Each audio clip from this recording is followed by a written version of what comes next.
ಶ್ರೀ ಗುರುಭ್ಯೋ ನಮಃ. ಎಲ್ಲರಿಗೆ ನನ್ನ ನಮಸ್ಕಾರಗಳು.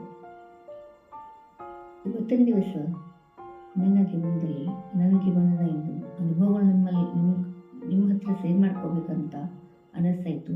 ಅದಕ್ಕೆ ಶೇರ್ ಮಾಡ್ಕೋತಾ ಇದ್ದೀನಿ. ಬಂದ ವ್ಯಕ್ತಿ ಗುರುವಿನ ಅನುಗ್ರಹ ಆಗ ಹೊರತು ಗುರಿ ಮುಟ್ಟಲಿಕ್ಕೆ ಸಾಧ್ಯವೇ ಇಲ್ಲ.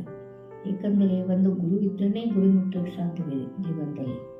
ಹೀಗಾಗಿ ನನ್ನ ಜೀವನದಲ್ಲಿ ನಾನು ಒಂದು ಗುರುವಿನ ಮಾಡಿಕೊಂಡಿದ್ದೆ. ಹೀಗೆ ಕಷ್ಟ ಇದ್ದಾಗ ನಮಗೊಂದು ಒಬ್ಬರು ಹೇಳಿದ್ರು, ಇಲ್ಲ ಮತ್ತು ಈ ಗುರುಗಳ ಸೇವೆ ಮಾಡಿರಿ ಅಂತ. ನಾನು ಮಾಡ್ಕೋತ ಬಂದೆ. ಮಾಡ್ಕೋತ ಬರ್ತಾ ಸ್ವಲ್ಪ ನಮಗೆ ಸಮಾಧಾನ ಅನ್ನಿಸ್ತಿತ್ತು.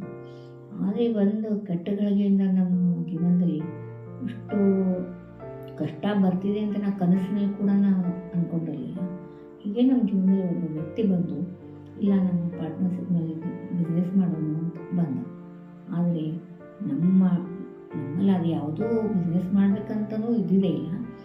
ಅಂದರೆ ನಮ್ಮ ಮನೆಯವ್ರಿಗೆ ಹೇಳಿದ ಹಾಗೆ ಬಿಸ್ನೆಸ್ ಮಾಡೋಣ, ಪ್ರಾಫಿಟ್ ಭಾಳ ಇದೆ, ಅದರಲ್ಲಿ ಪಾರ್ಟ್ನರ್ಶಿಪ್ನ ಮಾಡಿಕೊಂಡು ನಾವು ನಿಮಗಾದ ನಾವು ತೊಗೋಣ ಅಂತ.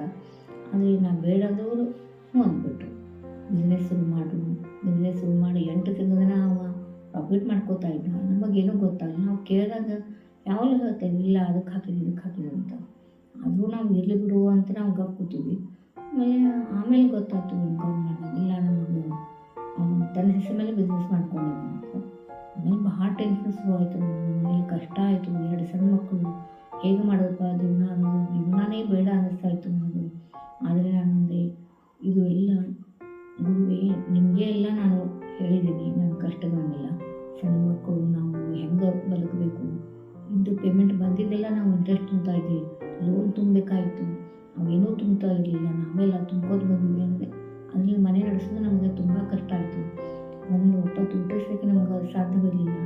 ಹೀಗಾಗಿ ನಾವು ಯಾರ ಮುಂದೆ ರಿಲೇಷನ್ ಮುಂದೆ ಹೇಳ್ಕೊಳ್ಳೋಕೆ ಸಾಧ್ಯ ಇರಲಿಲ್ಲ. ಯಾರೂ ನಮಗೆ ಹೆಲ್ಪ್ ಅನ್ನೋದು ಮಾಡ್ತಾನೇ ಇರಲಿಲ್ಲ. ಏನು ಮಾಡೋದು? ಹೀಗಾಗಿ ಇರಲಿ ಬಿಡು ಅಂತಂದು ನಾವು ನಂಬಿದ ಗುರುಗಳು ನಮಗೆ ಕೈ ಬಿಡೋದಿಲ್ಲ ಅಂತಂದ್ವಿ.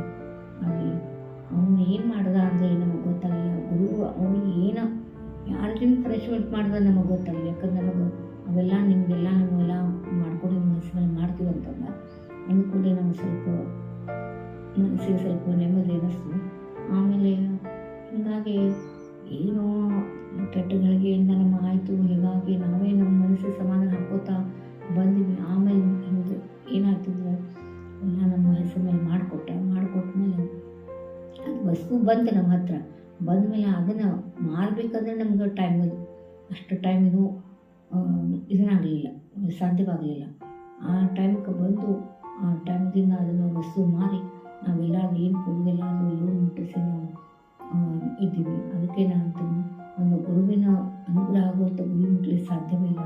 ಆ ಗುರುಗಳಿಗೆ ನಾನು ಅಂದೆ, ನೀವು ನಮ್ಮ ಏನು ಟೇಲರ್ಸ್ ಅಥವಾ ಹುಡುಗಿಸ್ರು ಏನು ಮಾಡ್ತೀವಿ ನೋಡ್ರಿ ಅಂತ ಹೇಳಿದಾಗ ಅವ್ರು ನಮ್ಮನ್ನು ಬಂದು ಕಾಪಾಡಿದ್ರು, ಕೈ ಹಿಡಿದು, ಕೈ ಬಿಡಲಿಲ್ಲ. ನಮ್ಮದು ಇಲ್ಲಿ ತನಕ ನಮ್ಮ ತಂದು ಹಾಕಿದ್ದಾರೆ. ಅವ್ರಿಗೆ ನಾನು ಕೋಟಿ ನಮಸ್ಕಾರ ಮಾಡ್ತೀನಿ.